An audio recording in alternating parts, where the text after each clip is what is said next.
Hello, I'm Dr. Israel Barken, the Medical Director of the Prostate Cancer Research and Education Foundation.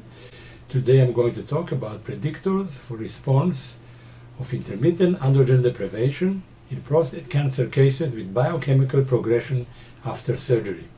This is quite a common occurrence of having the PSA start rising after the radical prostatectomy, and one of the options for treatment is to try to give hormonal blockade, to go intermittently, and this study comes to show what are the characteristics for having this approach successful. So let's look now and see. The authors are Sciarra et al. It was published in the journal on Urology Oncology 2013 in July, and you have here the information about the study. The aim of the study.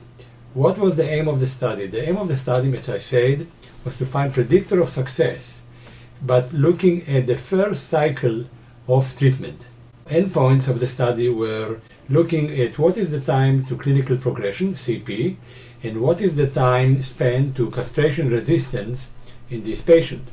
Overall, there were 84 patients that accepted to the treatment, and they had a PSA below 1. It's interesting to note because usually the Canadian and most of the world, they use the cutoff of PSA below 4 in order to go intermittently. And when the PSA will go below 4, then they would get on the off phase. But in this study, they use the number less than 1. Some other oncologists in this country, in the USA, they use the PSA cutoff of 0.05 and try to bring the PSA to very low levels, including using ultrasensitive PSA. So there were 84 patients that joined, and what they looked at the age of the patient, their Gleason score, the serum PSA, their testosterone level, the chromogranin A, and a characteristic from the first cycle of the androgen deprivation. So let's look now at the results. The mean follow-up was 88.6 months plus minus 16.7 months. So we are talking now about a number of years. 60 months are 10 years, and this is more than 10 years, but more than 12 years. Interesting that 29.7% developed castration-resistant prostate cancer on this approach, and 14.2% showed clinical progression, which is more than just showing that the PSA is rising, but showing significant clinical disease. Here is what they found out.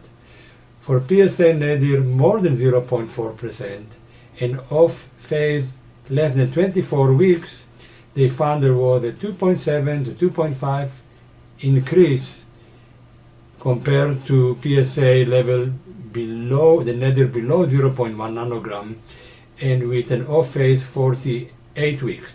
That means that the lower the PSA went and the longer the off period happened, that was a predictor that probably be success for this treatment. So in conclusion, as we read here, the PSA nadir during the initial phase of intermittent androgen deprivation appears to be a significant independent predictor of the time to castration-resistant cancer prostate and clinical progression. So, as you could see here, the intermittent hormonal blockade is given only to some of the patients after they have biochemical recurrence. What we could learn from this study that obviously patients that are older are more fit to this approach. The real question is, what do you do if you find out that the prognosis is not so good?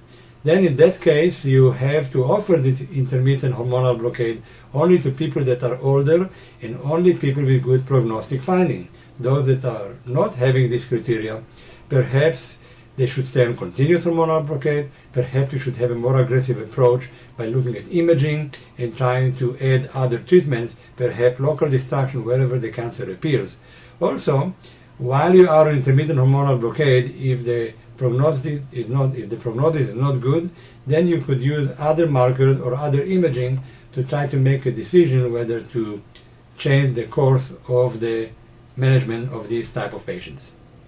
Stay well, stay informed, and have fun. If you have any questions, please don't hesitate to call us at 619-906-4070. or write to us at info@pcrev.org. Thank you. Goodbye.